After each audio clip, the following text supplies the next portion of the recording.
नमस्कार विद्यार्थी मित्रांनो, आज आपण वर्ग 12वी यामधला एक अत्यंत महत्त्वाचा विषय बघा.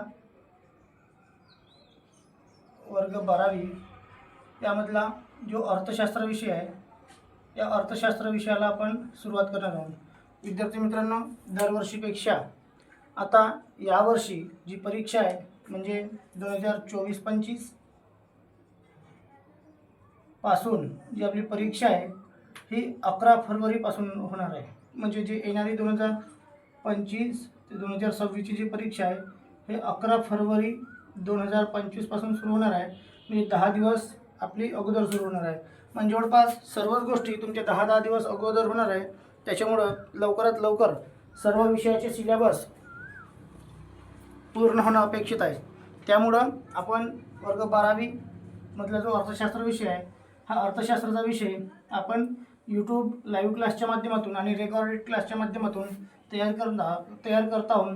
तर ज्या ज्या विद्यार्थ्यांना हे क्लास करायचे आहेत त्या विद्यार्थ्यांनी अमर क्लासेस या यूट्यूब चॅनलला जॉईन व्हायचं आहे आणि आपले क्लासेस पाहायचे आहेत. नंतर काही दिवसांनी आपण याचे जे MCQ आहेत, म्हणजे जे प्रश्न आहेत त्या प्रश्नांची तयारी आणि मोठे पेपरसुद्धा आपण घेणार आहोत. तर विद्यार्थी मित्रांनो, या 12वीच्या अर्थशास्त्राचा अभ्यास करत असताना आपण याच्यातलं जे प्रकरण 1 आहे, प्रकरण 1 बघा, सूक्ष्म आणि स्थूल अर्थशास्त्राचा परिचय. सूक्ष्म आणि स्थूल अर्थशास्त्राचा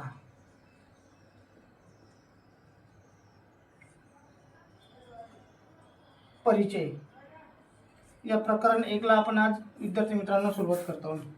तर बघा, प्रकरण 1ला सुरुवात करत असताना जे आपलं पहिलं प्रकरण आहे सूक्ष्म आणि स्थूल अर्थशास्त्र याचा परिचय. या सूक्ष्म आणि स्थूल अर्थशास्त्र याचा परिचय करत असताना आपण सर्वात पहिलं जी आधुनिक अर्थव्यवस्था आहे त्या आधुनिक अर्थव्यवस्थेबद्दल आपण माहिती पाहणार आहोत. बघा, आधुनिक अर्थव्यवस्था. तर विद्यार्थी मित्रांनो, जी आपली आधुनिक अर्थव्यवस्था आहे या आधुनिक अर्थव्यवस्थेचे आपण 2 भागामध्ये वर्गीकरण करत आहोत. किती भागामध्ये वर्गीकरण करत आहोत? 2 भागात. किती भागात?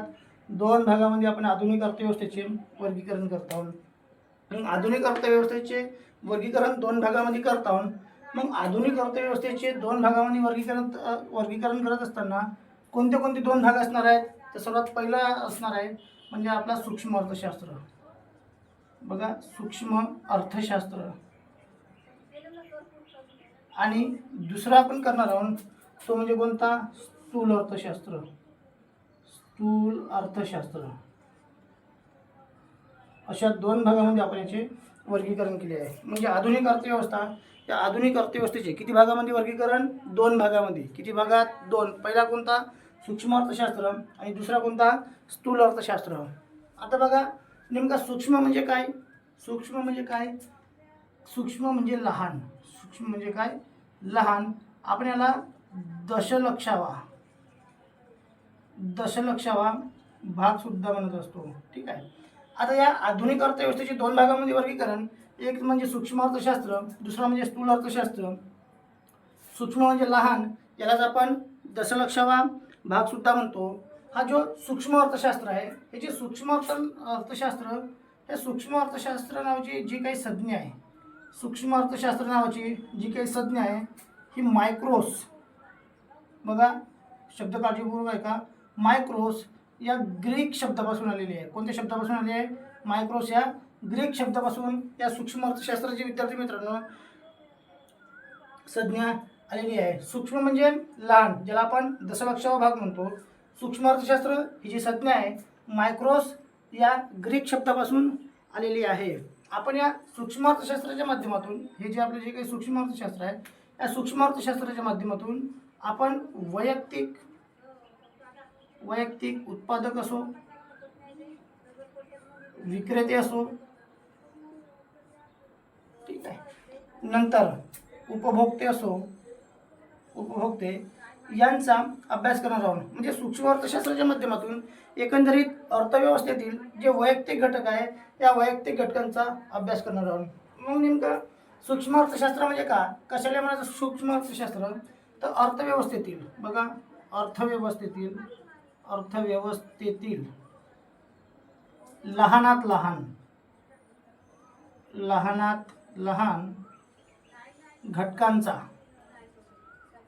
घटकांचा अभ्यास करणारे शास्त्र म्हणजेच काय, सूक्ष्म अर्थशास्त्र. म्हणजे अर्थव्यवस्थेतले जे लहानात लहान घटक आहे, या लहानात लहान घटकांचा जर आपल्याला अभ्यास करायचा असेल तर त्याच्यासाठी विद्यार्थी मित्रांनो आपण या सूक्ष्म अर्थशास्त्राचा या ठिकाणी वापर करत असतो. नंतर या सूक्ष्म अर्थशास्त्राचा म्हणजे अभ्यास कसा करतात तर आपण समजून घ्यायचा जरी प्रयत्न केला. समजा आपण हा एक नकाशा काढला आपला, समजा हा एक आपला नकाशा आहे. या नकाशामध्ये आपण अनेक प्रकारचे राज्य लिहिणार आहोत. राज्य म्हणजे 1 2 3 4 5 6 7 8 9 10 11 12 13 14 15 16 17 18 19 20 21 22 24 25 26 27 28 आणि 29. समजा आपण असे 29 राज्य काढले आहेत. असं गृहीत धरा की हा एखाद्या देशाचा नकाशा म्हणजे समजा भारताचाच नकाशा आहे आणि या भारताच्या नकाशामध्ये समजा 29 राज्य आपण असे गृहीत धरू. ठीक आहे. आता ज्यावेळी आपण या 29 राज्यापैकी कोणत्याही एका राज्याचा अभ्यास करतो, म्हणजे समजा 5 नंबरच्या राज्याचा अभ्यास करत असू, याच्यातल्या एखाद्या जिल्ह्याचा अभ्यास करत असू, याच्यातल्या एखाद्या तालुक्याचा अभ्यास करत असू, तर याला आपण सूक्ष्म अर्थशास्त्र असे म्हणतो. याला कोणते अर्थशास्त्र आपण असे म्हणतो, याला विद्यार्थी मित्रांनो आपण सूक्ष्म अर्थशास्त्र असे म्हणतो. नंतर या सूक्ष्म अर्थशास्त्राच्या माध्यमातून जे आपल्याकडं जो आपण सूक्ष्म अर्थशास्त्राचा अभ्यास करतो, या सूक्ष्म अर्थशास्त्राला अनेक प्रकारचे नावंसुद्धा आहेत. या सूक्ष्म अर्थशास्त्र जो आहे, या सूक्ष्म अर्थशास्त्राला अनेक प्रकारचे नावंसुद्धा आहेत. म्हणजे याला दुसऱ्या नावानं सुद्धा ओळखते. म्हणजे कोणतं, एक आहे व्यष्टी अर्थशास्त्र. ठीक आहे.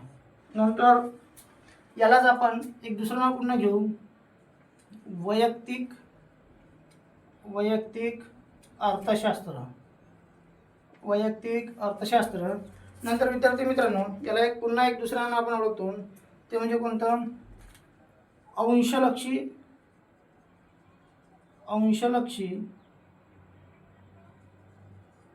अंशलक्षी अर्थशास्त्र या नावाने सुद्धा ओळखले जात असतात.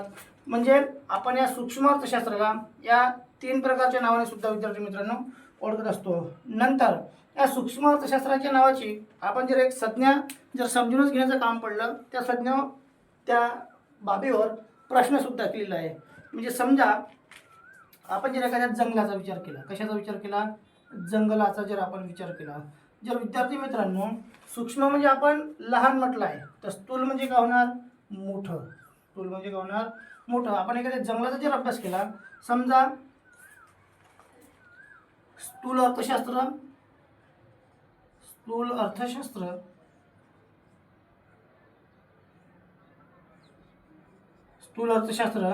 म्हणजे जंगल. तर सूक्ष्म अर्थशास्त्र म्हणजे काय, सूक्ष्म अर्थशास्त्र म्हणजेच काय, तुम्हाला असा प्रश्न येईल तर या ठिकाणी आपलं उत्तर आले पाहिजे झाड. कारण आपण या जंगलातल्या एका विशिष्ट घटकांचा अभ्यास करतो. म्हणजे सूक्ष्म अर्थशास्त्रामध्ये अर्थव्यवस्थेमधल्या एखाद्या विशिष्ट घटकांचा अभ्यास करतात. अभ्यास करत असतात. म्हणजे जे अर्थशास्त्र अर्थव्यवस्थेतील एखाद्या विशिष्ट घटकांचा अभ्यास करते, एखाद्या वैयक्तिक घटकांचा अभ्यास करते, त्यामुळे याला सूक्ष्म अर्थशास्त्र असे म्हणतात. म्हणजे आपण या सूक्ष्म अर्थशास्त्राच्या माध्यमातून वस्तूच्या किंमत निश्चितीच्या सिद्धांताचा अभ्यास करतो. अभ्यास म्हणजे सूक्ष्म अर्थशास्त्रामध्ये किंवा सूक्ष्म अर्थशास्त्राच्या माध्यमातून एकंदरीत वस्तूच्या किमती या कशा पद्धतीने निश्चित होत असतात, त्याचा अभ्यास विद्यार्थी मित्रांनो आपण या सूक्ष्म अर्थशास्त्राच्या माध्यमातून करत असतो. विद्यार्थी मित्रांनो बघा, आपण जेवढा काही आपण अभ्यासला आहे त्या सर्व भागाची रिव्हिजन करणार आहोत. आपण अर्थशास्त्राचा अभ्यास करत आहोत. कोणत्या वर्गाचा? 12वीचं. धड्याचं नाव काय? सूक्ष्म आणि स्थूल अर्थशास्त्राचा परिचय. या सूक्ष्म आणि स्थूल अर्थशास्त्राचा परिचयाचा अभ्यास करत असताना आपण आधुनिक अर्थव्यवस्था पाहिली. या आधुनिक अर्थव्यवस्थेचे किती भागामध्ये वर्गीकरण केले आहे? 2 भागामध्ये. त्याच्यामधला पहिला भाग म्हणजे सूक्ष्म अर्थशास्त्र. दुसरा भाग म्हणजे कोणता? स्थूल अर्थशास्त्र. हा जो सूक्ष्म अर्थशास्त्र आहे, या सूक्ष्म अर्थशास्त्र याला सूक्ष्म अर्थशास्त्राला काय म्हणतो आपण? लहान. याला आपण दशलक्षावा भाग म्हणतो. नंतर सूक्ष्म अर्थशास्त्र नावाची जी काही संज्ञा आहे, ही संज्ञा मायक्रोस या ग्रीक शब्दापासून आलेली आहे. ठीक आहे. नंतर सूक्ष्म अर्थशास्त्राला किंवा सूक्ष्म अर्थशास्त्रामध्ये आपण वैयक्तिक उत्पादक, विक्रेते, उपभोक्ते यांचा अभ्यास करत असतो. ठीक आहे. नंतर सूक्ष्म अर्थशास्त्राला दुसरे नाव आहे. कोणतं? एक आहे व्यष्टी अर्थशास्त्र, वैयक्तिक अर्थशास्त्र आणि अंशलक्षी अर्थशास्त्र. ठीक आहे. नंतर अर्थव्यवस्थेतील लहानात लहान, कोणता म्हटलं आहे आपण? लहानात लहान घटकांचा अभ्यास करणारे शास्त्र म्हणजे कोणते शास्त्र? सूक्ष्म अर्थशास्त्र. ठीक आहे. नंतर विद्यार्थी मित्रांनो, आपण बघा हे एक उदाहरण पाहिलं की स्थूल अर्थशास्त्र म्हणजे जंगल. स्थूल अर्थशास्त्र म्हणजे काय? जंगल. तर सूक्ष्म अर्थशास्त्र म्हणजे काय? झाड. याच्यावर विद्यार्थी मित्रांनो आपल्याला प्रश्न सुद्धा तयार झालेला आहे. हा प्रश्न सुद्धा आपल्याला परीक्षेला येऊ शकते. नंतर आपण या सूक्ष्म अर्थशास्त्राच्या माध्यमातून विशिष्ट घटकांचा अभ्यास करत असतो. काय करत असतो? विशिष्ट घटकांचा अभ्यास. आणि वस्तूच्या किंमत निश्चितीचे जे काही सिद्धांत आहे, वस्तूच्या किंमत निश्चितीचे जे काही सिद्धांत आहे, या सिद्धांताचा अभ्यास सुद्धा विद्यार्थी मित्रांनो अभ्यास जो आपण सूक्ष्म अर्थशास्त्राच्या माध्यमातून करत असतो. विद्यार्थी मित्रांनो, दररोज अर्थशास्त्र या विषयावरचे व्हिडिओ पाहण्यासाठी अमर क्लासेस या चॅनलला लाईक करा, शेअर करा आणि सबस्क्राईबसुद्धा करा. आपण काही दिवसामध्ये रोज याचा एक व्हॉट्सअप चॅनल बनवून तुम्हाला त्या ठिकाणी जे काही प्रश्न आहेत हे प्रश्नसुद्धा सोडवायला देणार आहोत. म्हणजे जेणेकरून येणाऱ्या जे काही आपल्या परीक्षा आहे, ही परीक्षा आपल्याला सोप्या पद्धतीने गेली पाहिजे आणि जास्तीत जास्त मार्क्स आपल्याला मिळाले पाहिजे. विद्यार्थी मित्रांनो, धन्यवाद.